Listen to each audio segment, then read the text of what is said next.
क्या है ये बांग्लादेश में बढ़ती क्राइसिस का रीजन? क्यों माइनॉरिटी की परसेंटेज का नंबर गिरने लगा? क्यों बांग्लादेश से भाग गई शेख हसीना? क्यों अगला टारगेट इंडिया को बताया जा रहा है? तो आप देख रहे हैं real x talk with Rohit. दिखेगा सब सच। क्या है ये बांग्लादेश में बढ़ती क्राइसिस का रीजन?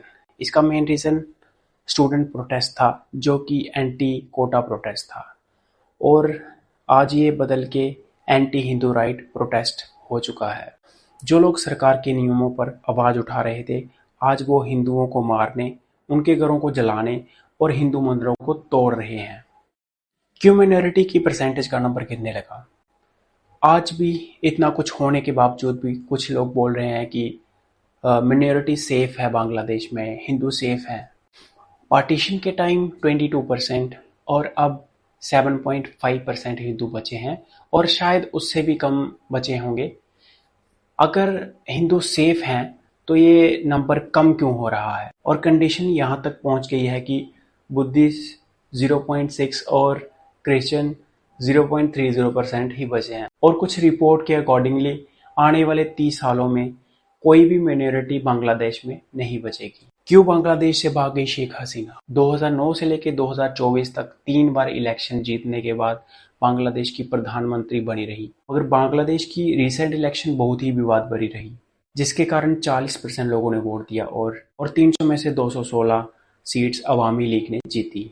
कुछ रिपोर्ट तो ये भी कहती हैं कि अवामी लीग ने खुद के ही लोगों को इंडिपेंडेंट कैंडिडेट के नाम पे खड़ा किया था, कि वो इकलौती पार्टी नहीं है जो इलेक्शन लड़ रही है। साल 2018 में शेख हसीना ने कोटा सिस्टम पर विरोध जताया, और इसी साल हाई कोर्ट ने स्मोक को इलीगल बताते हुए कोटा सिस्टम को वापस लाया, और फिर से प्रोटेस्ट शुरू हुआ। और फिर शेख हसीना से एक बड़ी गलती हुई, जो कि 14 जुलाई प्रेस कॉन्फ्रेंस में उन्होंने ये बोला, स्वतंत्रता सेनानियों के पोते पोतियों को कोटा लाभ नहीं मिलेगा तो किसे मिलेगा? रजाकारों के पोते पोतियों को। और प्रोटेस्टर को ये बात ऑफेंस लगी, जिसके चलते प्रोटेस्टर वायलेंस हो गए और 266 लोगों की जान गई, जिनमें 32 बच्चे भी थे। और फिर सिचुएशन आउट ऑफ कंट्रोल हुई, और फिर जिसमें एक और मिलिट्री कॉप हुई। पीएम शेख हसीना को मिलिट्री ने कहा कि 45 मिनट्स में देश छोड़ के चले जाओ। क्यों अगला टारगेट इंडिया को बताया जा रहा है? ये दोनों देश बहुत बड़ी हिस्ट्री शेयर करते हैं, एक बॉर्डर शेयर करते हैं जो कि 4000 किलोमीटर से भी ज्यादा है। 54 रिवर्स का पानी शेयर होता है।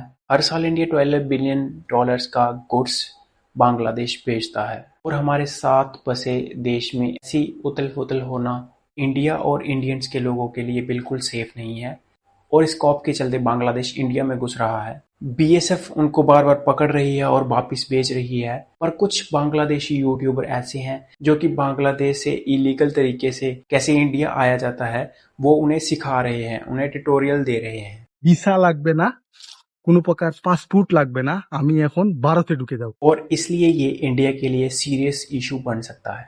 जब तक हमारे शहर में है हम कुछ नहीं बोलेंगे, जब हमारे घर में घुस जाएंगे हम चिल्लाएंगे, पर सुनने वाला कोई नहीं बचेगा। इसलिए इन फोकट के लीडरों की बातों को छोड़कर इस समय चल रहे बांग्लादेश क्राइसिस पर आवाज उठाएं। अगर अब आपने आवाज नहीं उठाई तो कभी नहीं उठा पाओगे, नहीं तो ये पॉलिटिकल लीडर इसको भी हिंदू मुस्लिम के नाम पर ऐसे ही बिठाते रहेंगे। तो जाग जाओ।